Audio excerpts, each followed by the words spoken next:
Sentuhan Bakti Brimob Aceh. Bersihkan tempat pengajian di Timang Gajah. Bener meriah, Satuan Brimob Polda Aceh kembali menunjukkan kepedulian nyata terhadap kehidupan sosial dan keagamaan masyarakat. Personel Brimob Polda Aceh yang tergabung dalam penugasan Amanusa 2 BKO Polres Bener Meriah melaksanakan kegiatan pembersihan tempat pengajian di Desa Lampahan Timur, Kecamatan Timang Gajah, Kabupaten Bener Meriah, Jumat, 23 Januari 2026.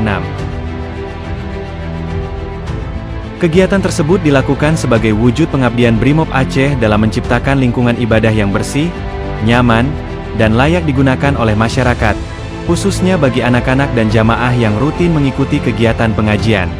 Dengan penuh semangat kebersamaan, personel Brimob membersihkan area dalam dan sekitar tempat pengajian dari sampah, rumput liar, serta material yang mengganggu kenyamanan. Masyarakat Desa Lampahan Timur menyambut baik kegiatan tersebut, dan mengapresiasi kehadiran personel Brimob Aceh yang dinilai selalu sigap membantu dan peduli terhadap kebutuhan lingkungan sekitar. Dengan kegiatan ini, Satuan Brimob Polda Aceh terus menegaskan perannya sebagai pasukan pelindung, pengayom, dan pelayan masyarakat yang humanis, profesional, serta selalu hadir membawa manfaat bagi negeri. Polri untuk masyarakat, Brimob untuk nusa dan bangsa.